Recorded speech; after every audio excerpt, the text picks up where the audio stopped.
Good afternoon, everyone, or good morning for some of you still. Welcome to today's webinar on measuring, improving, and innovative in mental health in the workforce. If you are new to a URAC webinar, we love it when people chime in the chat box. We keep a robust chat box going, so please chime in, say hello, and tell us what organization you're from. We're going to get to know you a little bit better in just a couple minutes. I'm Lisa Silverman. I'll be your facilitator for today. It's great to be here with all of you. We'll get started in just a minute, so do what you need to do to get settled so you can be fully present. We have a great session today. So whether that's finishing that last email, heating up that cup of coffee, grabbing something for lunch, go on in and say hello to everybody and do what you need to do to be settled in the room. And we'll get started in about 1 minute.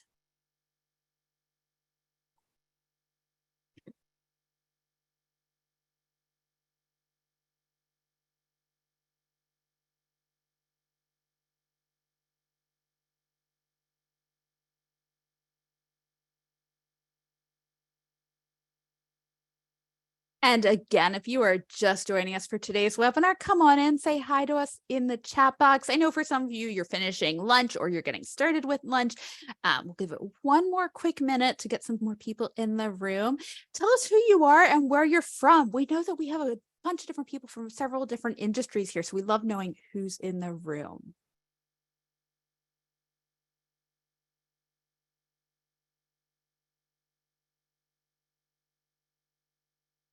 Welcome, everyone. I'm Lisa Silverman. I'm your facilitator here today. We're here to talk about how to measure, improve, and innovate for mental health in the workforce. And unlike a traditional URAC webinar, this time we're so excited to have friends and colleagues from all across different industries. So I see some of our healthcare colleagues in the room. But Clean Energy Consulting, thank you, and welcome to today's webinar. We're going to talk about taking the guesswork out of workplace mental health. I'm so excited today. We have some great panels. I'm joined by Kathy Pike, who's the director of the WHO Center for Global Mental Health at Columbia University. And I'm joined by URAC's president and CEO, Sean Griffin. Kathy's going to talk about the index, the mental health index, and Sean's going to talk about how we've implemented it here at URAC. But before we do that, you all are so good at webinars at this point. It's been 3 years of a lot of Zoom. But if you're new to URAC, a couple of quick things. Nick Davis is our tech support. So if you can't hear us, if you can't see the slides, send Nick a direct message. We keep one chat box for questions and for sharing resources and introductions. Thank you to everybody who's introduced yourself. Tell us where you're from. If you have not yet done so,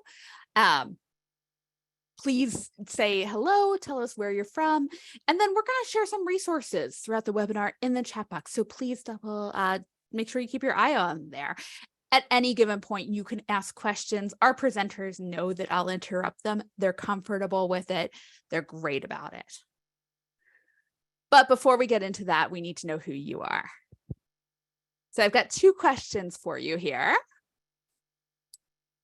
And I want to know what industry you represent and how many full-time employees work for your organization.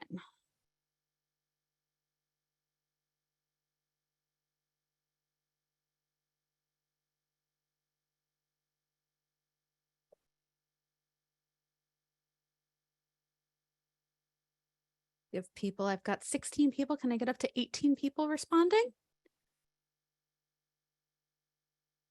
17. One more person. Want to chime in? Tell me who you are. There we go. Awesome. So Kathy, I'm going to ask you to come on so we can talk about who's in the room here. So Kathy, thanks so much. So Kathy, not super surprising, a bunch of our attendees here are from healthcare. We know that's who URAC touches. We know that's who your work touches originally, but we know we're expanding more. Great to see some other nonprofits. Somebody from manufacturing is in here. If you're from something else, tell us where that is in the chat. Somebody from business and finance. Kathy, it's really interesting when we look at the size of the organization by how many staff members. So just under 20% of our attendees here work for organizations that are actually pretty small, under 50 people. But I noticed we also have several that work for organizations that are huge. And one of the things I'm glad you're going to touch on is how organizations of different sizes can work through the index, how it's not just a one size fits one, but it's a one size fits all. So I'm so excited. I'm going to go off camera. I'm going to stop sharing the poll, and I'm going to ask you to dive in and tell us a little bit more about the index. Great. Well, thank you so much for the invitation and the partnership in doing this work. I'll start with a short story about why the Mental Health at Work Index and how we got to building this index out, and then share with you all what it looks like and how you could take advantage of this tool for advancing workplace mental health in your organization. And in that process, also, we'll hear from Sean, Dr. Griffin, CEO at URAC, about how they've used the index and how it's been useful and what they've learned so far.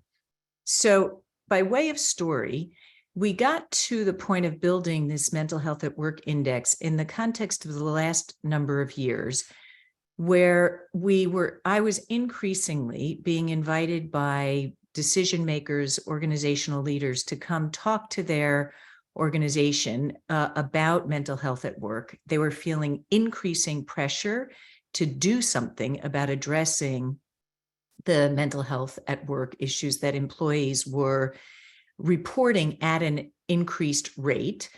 But they really had very little guidance around what to do. They want to do something. You all who are in leadership positions and making decisions about programs and services for your employees, you'd be hard pressed today to not be concerned about workplace mental health. But you're also hard pressed to find good science to guide decision making. And so our lab at Columbia University, in partnership with One Mind at Work, a nonprofit organization, and the tech platform and advisory group Ethisphere, built out the Mental Health at Work Index in partnership with a founding corporate council of 10 organizations that became our real-world thought partners and allies in making sure that we built something that wasn't just good in the lab, but actually made sense in practice. So what is the Mental Health at Work Index? Let's go to the next slide. One of the critical things that I want to share about the Mental Health at Work Index, based on our learning with consultation to dozens, hundreds of organizations, is that we were repeatedly told that organizations had programs in place, but very low utilization or inappropriate utilization. And a piece of that we've come to understand has to do with the fact that historically, most organizations focused on providing treatment, acute care for an employee having a mental health incident that was significant in the moment. And so that's the provision of services. But when you don't build a culture around that, you wind up with exactly what organizations describe: inappropriate utilization or low utilization. And in the recent years, with an increased awareness around mental health across the workforce, we built out this framework to help organizations think about addressing mental health throughout the continuum of protecting, promoting, and providing care. So what do we mean by that? The 3 Ps of this framework are that within the workforce, a critical piece of building a healthy organizational culture that protects mental health is one that eliminates psychosocial hazards and minimizes risks that negatively affect workers' mental health and psychological well-being. So in protection, we're looking at things like, what do organizations do to address how people interact? What is the interpersonal culture of an organization? What are the policies around harassment and bullying? What are the ways in which we can minimize the risks of exposure to incidents that will create undue stress, for example. Second piece of the 3 Ps is promoting. So in addition to protecting, we want to promote mental health, and we want to promote skills and resilience and coping strategies.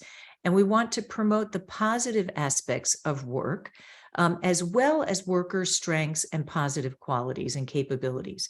So we're protecting, we're promoting, and then that builds the environment, the cultural context in which individuals, when they need help, will be better educated, will know how to talk about mental health, will have the skills to advocate for themselves and to utilize services appropriately and make better use of the information, resources, and services available within an organization. So the framework of the Mental Health at Work Index looks across these 3 Ps. How do we protect, promote, and provide appropriate context, services, and information programs for our workforce to support workers' mental health? Next slide. We operationalize this by looking at 10 categories of functioning within an organization. These 10 categories are based on an extensive research program that we've run and consultation with multiple dozens and dozens of organizations around best practice in the workplace and what matters in terms of real impact on mental health at work. You know, one of the big challenges that we see for business leaders today and organizational leaders today is that there's just a proliferation of promises and programs that are commercially available, and some have some good data and some don't. And so what we've really aimed to do here with the index is build an assessment that you can complete as a leadership group, a leadership team, so that you can know how you're doing on 10 categories of functioning within the organization that we know we have data to say that these 10 categories have real impact. They have impact on employee mental health, workers' mental health and well-being, which also translates into impact in terms of people performance. So it is good for the individual, it's good for the overall organization. Beginning with big picture mental health strategy, and then on through. We know that leadership really matters in an organization. You need champions at the top to make mental health a priority within an organization and to integrate it in your work.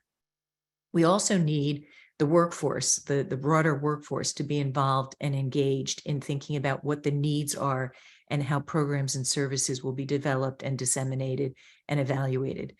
Communication is huge when it comes to mental health. There's enormous amount of misinformation and ignorance around mental health. So effective communications across the 3 Ps is very important, critical in shaping organizational culture and impact. Organizational culture and impact is around how we talk about mental health, how we address mental health, how high the confidence is within the organization around addressing mental health by workers. Then, of course, there's training specific to mental health. One of the big issues right now is managers are being asked to address mental health, but don't feel prepared and don't know what to say, aren't sure what to do or where to go. What is the training that you have throughout the organization to address mental health? Work design and environment is how we get our work done. And that piece of the organization has huge impact on workforce mental health, even though it's not specifically mental health policy. So we've all been through it with COVID, for example, and whether it's going to be hybrid work or how we're going to manage hybrid work or how we're going to manage remote work. How is the day designed? How is the environment structured in the workplace if we're going into an office? These variables have huge impact on mental health and actually are quite dynamic at the moment. Mental health resources and benefits, that's where we started in terms of mental health. Close cousins to mental health resources and benefits is this category of related employment practices. What are the aspects of leave policies? What are the related employment practices around diversity, equity, inclusion, and belonging? These are very, very close cousins in terms of mental health. And then finally, measuring, monitoring, and reporting. We need to track what we're doing so that we know whether what we're doing matters, and we know whether the resources we're expending are making a difference and having the impact that we want. And then monitoring, monitoring and reporting are critical in terms of, I don't know what I just swallowed here. Monitoring and reporting are critical in terms of getting the message out to critical stakeholders. Kathy, I'm going to ask Sean so you can catch your breath real quick. I'm going to ask Sean to come on. Sean, this is a little bit further ahead, but as we did ours, which of these categories really struck you as something that was just so important? You're coming from a healthcare perspective, and obviously a lot of our audiences, but as a physician, as a leader of a healthcare organization, which one of these categories really struck you as like, wow, I'd love to see more of this, or I'd love to see organizations in healthcare improve on this? I'm just talking about healthcare right now because that's the space URAC is in. But Sean, take a minute. Just what are your thoughts there? Well, when it came to us going through this, there were a couple things, and we're going to talk about them a little bit later. And I've got a slide about that. But we got our report, and it's important that we function as an accreditor. Our whole business is based around the idea that sometimes you need someone objectively to come in from the outside and assess where you are and to bring that best practice. And what we found with this index is that this was the only objective, benchmarked, broken down very strategically with the underlying research that Kathy and her team have brought to this, and everyone involved, that made this a real powerful lesson for us. And when we went through this, we had to get over sort of our embarrassment, because whenever you look in the mirror, you can find things to focus on. But one of the big things was the first thing listed there, mental health strategy.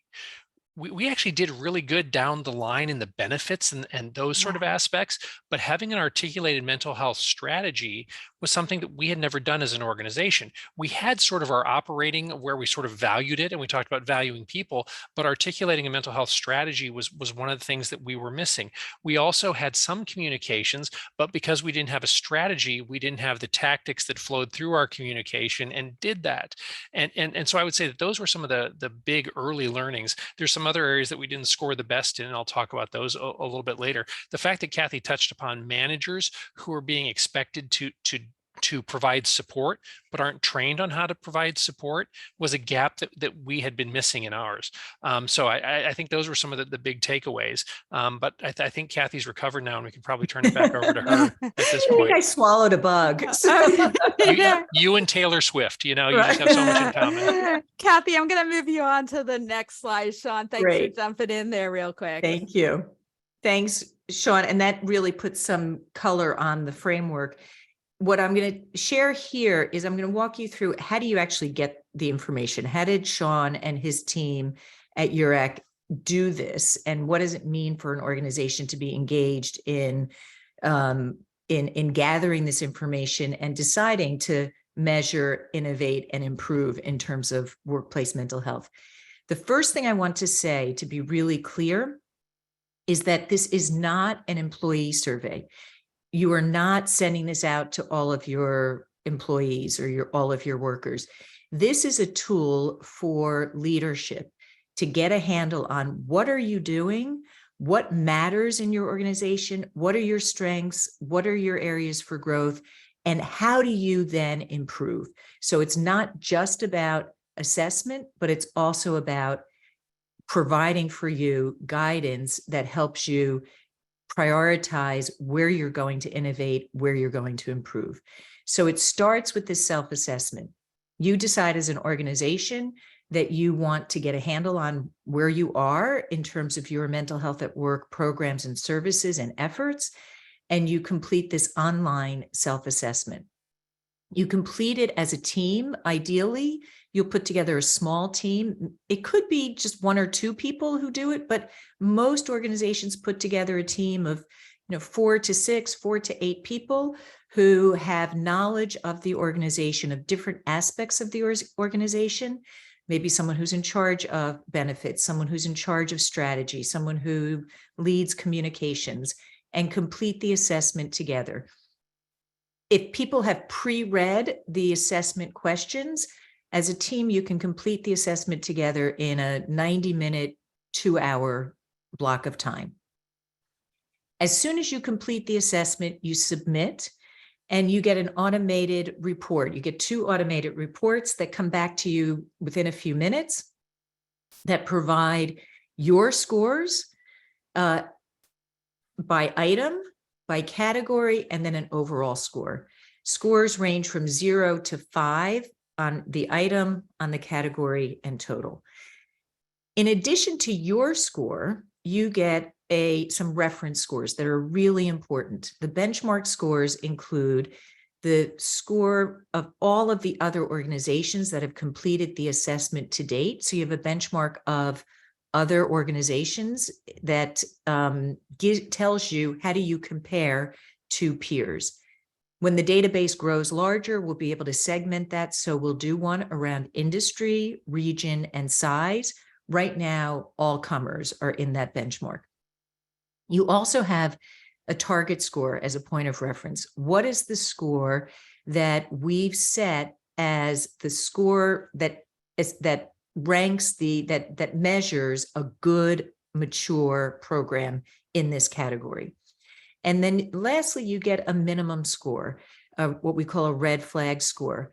And are you above the red flag score? Because if you're not, that's a piece of the risk exposure, risk analysis that we'll do with you to say, you are scoring below a minimum score such that if you had an adverse incident, you would be considered, your organization would be considered not meeting even a minimum standard that would be expected in a certain area. So those benchmarks are really helpful to get you a lay of the land. What I hear from most leaders and organizations is they have no idea how their programs compare to what's out there. And so this is a really helpful way of putting your programs and services, your maturity in an environment, in a context of with these points of comparison. In addition, on the report will generate for you, item by item, a set of observations, recommendations, and links to resources that will help you move from knowing where you are to improving what you're doing. So the idea here is not to get a score and be done, but rather to prioritize according to business priorities and other things that you've got going on, and the priorities that we generate based on an algorithm, the top 10 priorities from the self-assessment. So working from those top 10 priorities that come up based on the self-assessment, we have an expert review call with each organization that's completed the assessment to say, okay, here are the 10 priorities that come up. They cluster in these 3 areas. How do they resonate for you? What else do you have going on? Where do you want to move in terms of going forward?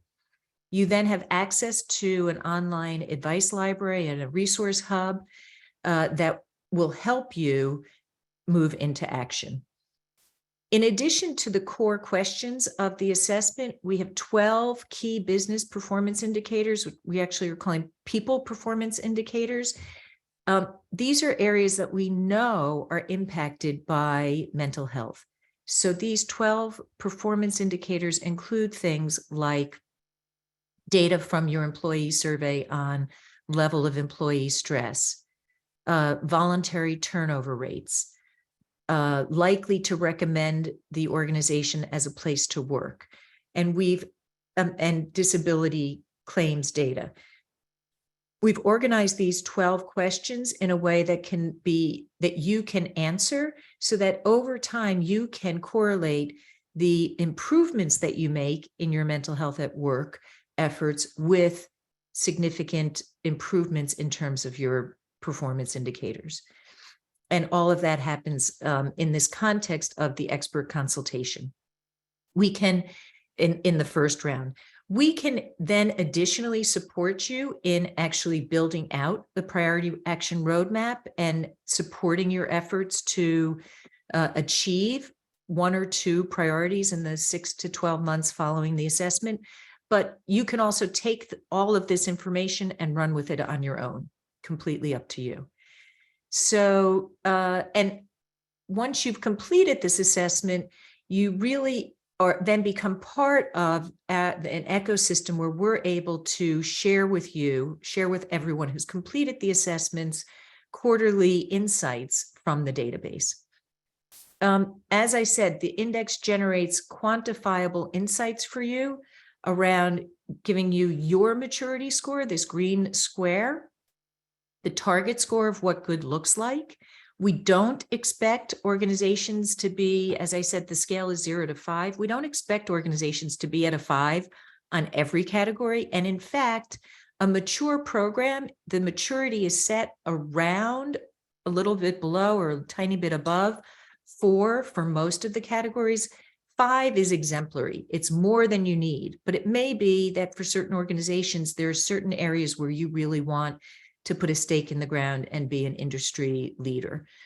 The benchmark score, as I said, is the score of all other organizations.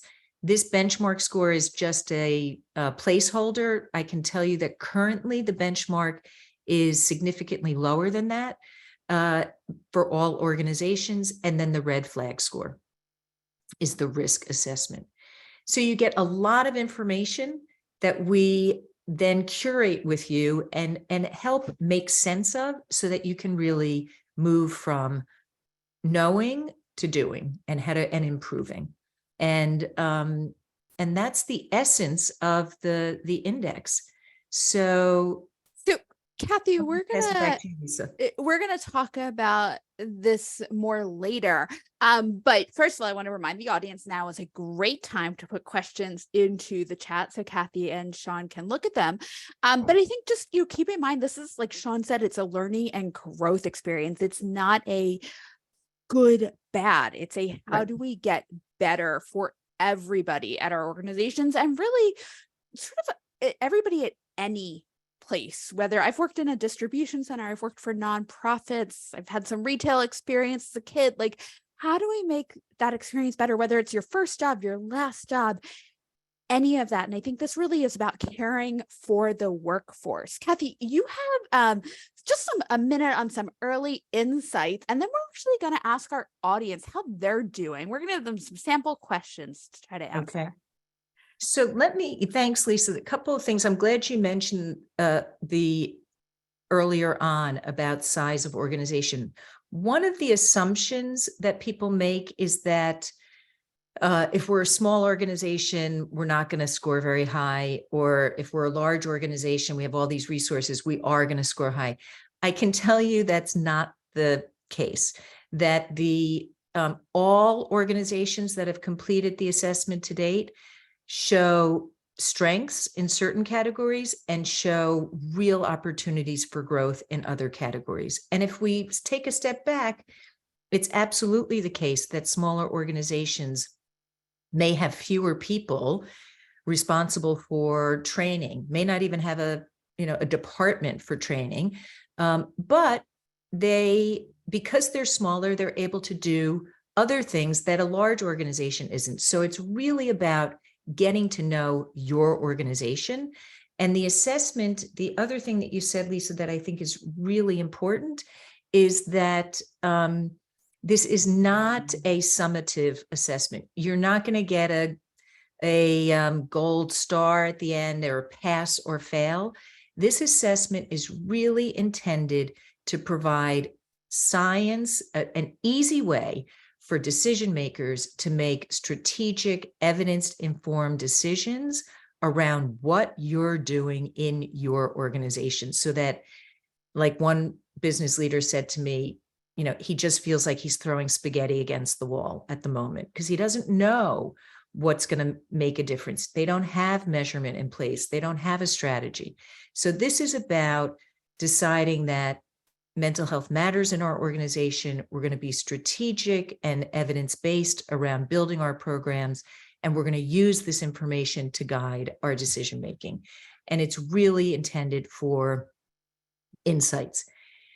We've seen that most organizations are further along in terms of the traditional resources and benefits, in large part because those are required, regulated, and have a longer history in organizations. And most organizations, actually the majority of organizations, as Sean referenced for URAC, do not have a mental health strategy. They don't have an explicit strategy. Most have ad hoc programs. So building a strategy is an aspirational goal and target for organizations down the road. Or some organizations have real strengths in communications. Some have real opportunities in terms of communications. Everyone wants to build their training programs. Those are some early insights. It's so important. I think we've spent years we've hit the point where we have the employee assistance programs, and we now have required coverage for mental health. And I feel like a lot of employers that I've seen over my time have said, this is available to you. But now I think we're getting to the point where we're starting to ask the questions of like, how many people are doing it? And are we reinforcing it? Are we not just doing it when there's an incident? Like when, when COVID happened, Yurik was really good about reminding us and saying like, take advantage of it, do what you need to do, leave your house to go for a walk. But what are we doing sort of in this, like, well, we saw that during COVID, but Right. what's next across different organizations? And have we forgotten how that's impacted? I mean, we just went through a global pandemic. We're still processing it and going through it. So I think this is really about that strategy, and not just the in the moment, but the holistic point. That's right. We have a question, and Kathy, I'm going to ask you to sit on this while we pull up 2 polls. You can take a look at the question in the chat. With so many initiatives leaders have on their plate, how do we help prioritize this issue with our leaders? And Debbie, we're going to hold off on that question because Kathy and Sean are going to talk about it in just a couple of minutes. So hang tight. We promised you all some polls to talk about how your organization communicates about mental health. So I have 2 questions I'm going to pull up. I'm going to pull up what I want you to think about with them. So you're going to have options for this. This is just from the index, from the assessment. It's how you best communicate about mental health and psychological well-being. And we want you to think about just how you communicate. Is it formal? Is it informal? Is it in a weekly email? Is it in a monthly newsletter? Something like that. Is it from the supervisor? And the second question is communication on mental health protection and stigma, raising awareness, reducing exposure to situations that may be unhealthy. Let me pull up the poll real quick, and I'm going launch our poll. So these are 2 questions that are pulled out from the index itself. Yep. So I And have just to highlight, Lisa, for people throughout the index, these are 2 different kinds of questions. One is you pick one response that best describes the maturity of your organization, your programs, and the other is to select all examples of behavior that applies. So these are each one on this poll. One is a select the one that best describes, and the other is select all that describe. And it's taking, I want to give people a minute here. Sean, why don't we have you come up? Well, I have the poll up here. Talk about what made you decide and URAC decide to go through this, talking about the leaders. I mean, that was a step for us as an accreditor. We're putting ourselves out there by doing this here. So why don't you talk about that while we let some people think about the poll questions? Okay. The second one here, it's a select all. Do we just have it as a single choice? I think we may have. It's a single Okay. choice here. Sorry, we didn't build it the right way on that one. Sorry about that. So I want to talk about why we did it as an organization while people are voting on this. I've been part of a lot of healthcare organizations. I was part of organizations as they went through sort of the magnet status work and those sort of things, usually focused on a particular employee group. I've seen various things as moved along, and I've been part of different healthcare organizations. And I think that everybody in organizations these days would say that our people are probably our most valuable asset. And as we went through COVID, I mean, I watched our team here at URAC. Some people really had a tough time of it. And we communicated and we tried to be very supportive, and we really leaned into it. During that time, we actually updated our core values, and our number one core value is we value people. And what I was finding was that there were all of these things being pitched to us during the pandemic as a leadership team about programs and offerings and all these sort of things.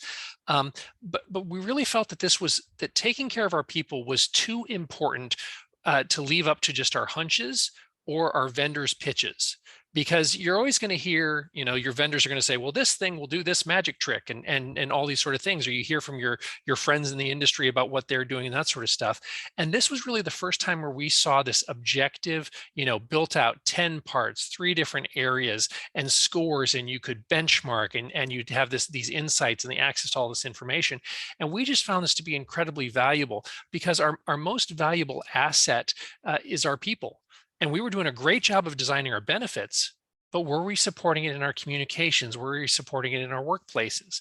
And we also recognize that stigma can be this huge barrier, and different levels of the organization and different ages have different levels of stigma when it comes to dealing with mental health issues. Mhm. And so one of the things that I've actually tried to stitch into some of my communications is my personal experience, and just to open the door for the conversation and to make it free.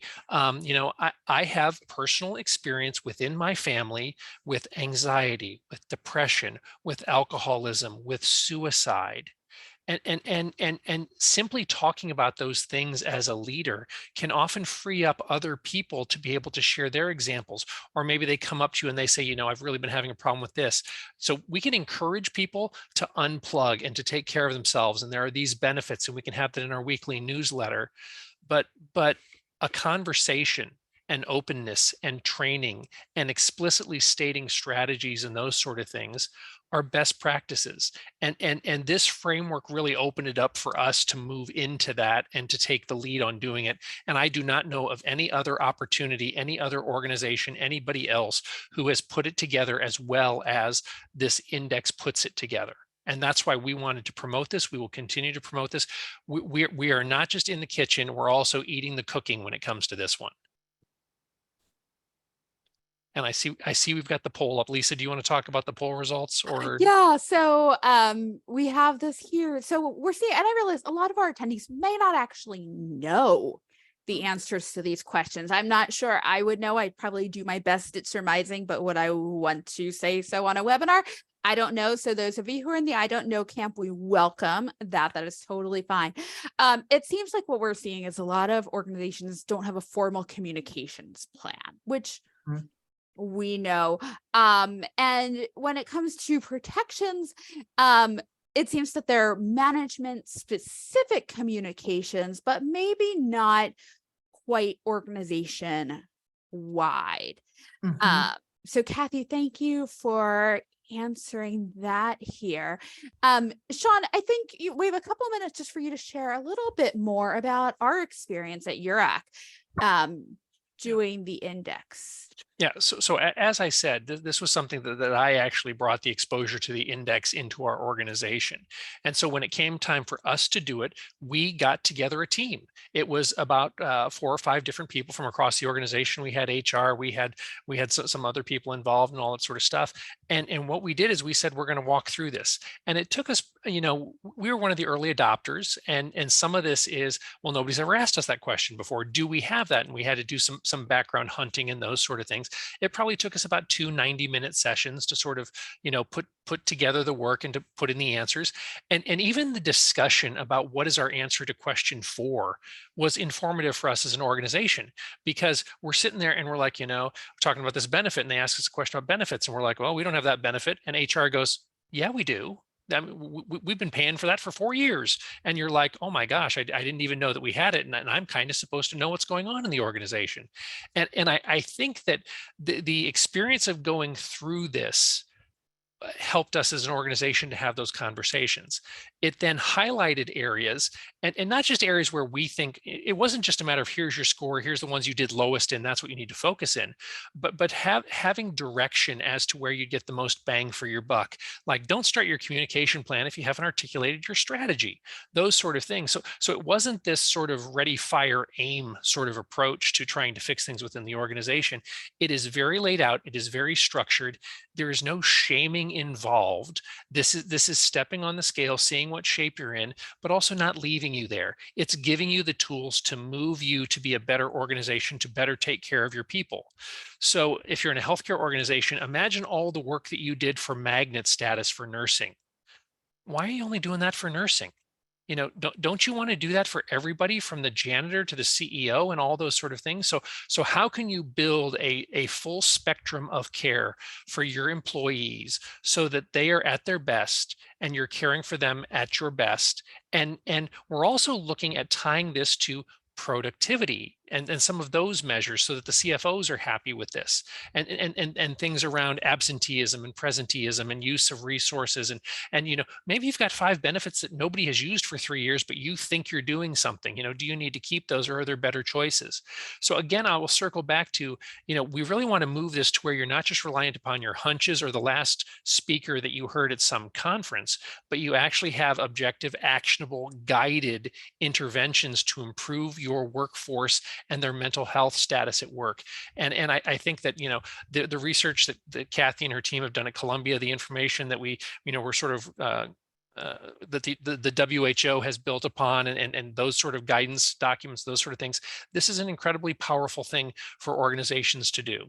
And I think that there's a huge opportunity, and I would love it for 10,000 people to see this webinar and go, you know what, we want to participate. And that's what we're really looking to do here, is to get more people on board. And there's a little bit of selfishness. The more people who participate, the better your benchmarks are, the better your understanding is, and the better this is. But also, we want your company to take care of your people, just like we want our company to take care of our people. Because maybe I've got a son who works at your company. Could you please take care of my family when they're working in your company, and I'll try and take care of your family when they're working in my organization. I think I've rambled on enough about that, and I'm looking at the time. Lisa's coming back to save me from myself. Sean, thanks so much. And Sean and Lisa, maybe I should just also clarify to Sean's point that and underscore that the intent of the index is to really be a resource. And the index sits, its home is at One Mind at Work, which is a nonprofit organization. And we have really are very much committed to this being a resource for organizational leaders, and to make, as much as possible, make sure that the cost associated with the index is really nominal for organizations, and that we can really provide information and help people make real decisions based on science. Thanks, Kathy. So we already talked a little bit about getting the organizational buy-in. Mm-hmm. There is both a head and a heart piece to this work. It really balances both of those. Let's talk about that for a minute. I mean, how do organizations get there? It's not just about benefits, but sometimes organizations are a little afraid to go into the heart part. Right. Well, how about if I share my perspective, and then Sean, it'd be great to get your perspective on this. It is head and heart. And I think it's really important in thinking about buy-in for anyone who is joining us today thinking, maybe this would be good for my organization. How do I build buy-in? I saw a couple of questions around that. My suggestion and the successful groups that have done this, in my experience, there's a champion, right? You're going to champion this, but you're going to bring in a few people who are going to help you touch on the heart and the head, meaning maybe there's somebody in the organization who's a really good storyteller and who has a personal story, who really cares about this. See if they'll join you in making this a priority in your organization. And then you need the numbers. I mean, organizations can't, one of the primary reasons why we built this index is to respect that organizations can't do everything for everyone all the time. And data, good science and good data will help decision makers decide where to expend resources so that they make sense for your organization and what you expect in terms of impact and return. So collecting the data, and we can share with you data to provide the financial side of why is attending to mental health at work good, not only good for an individual person or a team, but actually good for your organization in terms of factors like recruitment, reputation, retention, productivity over time, disability rates, likelihood to promote the organization as a good place to work. These are huge, hugely impacted by how well you address the mental health and well-being of your workforce. So having both some really good data around the financial performance side of how we build a healthier, stronger organization and productive organization, and why it really matters in and I guarantee you, right? We know that 1 in 4 people through the course of their adult years will have some significant mental health episode, incident, need. 1 in 4 means that every single one of us, if it's not ourselves, it's a loved one, has a story. So finding a few people who have a story and can say, you know, I was working for a certain company and I needed some personal time, and they told me if I took personal time, I'd lose my job, versus someone who is working for an organization that has policies to support people during a time of bereavement, grief. Those stories go a long way in terms of making a difference, of putting the heart onto the data. Kathy, I think that's so important to recognize. And I think anybody who's on this webinar knows that, but when we ask people to bring their whole selves to work, we need to recognize what that means. And it could be a moment in time. Those of us who may have had a fight with our spouse that morning, that's still gonna be on our heads later that day. And as we get into work, or whose kids having a rough time in school, or a bullying situation that maybe even somebody wasn't aware of at the office, but it's still impacting them. And it's like, why is that person choosing to work from home on certain days? Things like that. They don't go away. We say be here now. And I worked for an organization that was known for saying be here now, but that's almost asking people to do something impossible in a way, because we do bring that. So I really love that this is the recognition that people do bring their whole selves, whatever it is, whatever going on with their family. If there's a noisy neighbor keeping them up at night, if a housing situation isn't safe, all of these things that they bring to work, this acknowledges and it helps organizations deal with it. And I think we know we're going to have stronger organizations if they can start to even just have the conversations. That's right. That's absolutely right. And the data, and so knowing your audience also, some people will respond to the heart story. Yeah. And that really is sufficient. And some really need some data to say, you know, if we spend X number of dollars on this program, what is it going to do for the organization? How are we going to say that this expenditure made sense for our organizational aspirations? And it's really important to be able to answer that question. And we have data for someone here who might be struggling on those two fronts. We can help give you some materials that you can use in terms of building your organizational buy-in. And really, then it just takes a few people to build as champions the program. And you don't have to boil the ocean in the first pass, right? You just need to get started. Kathy, I'm going to this slide because you led us right there into this. So we have this up here. I'm also going to pull up our one of our final polls here. Another question just to ask people where they're landing on this. Well, I pulled that up. Why don't you talk here about like just getting started? You've already hit on a bunch of these things. Okay, sure. So oftentimes organizational leaders will ask, well, when should I do this? Maybe should we do it next year after we've completed some program?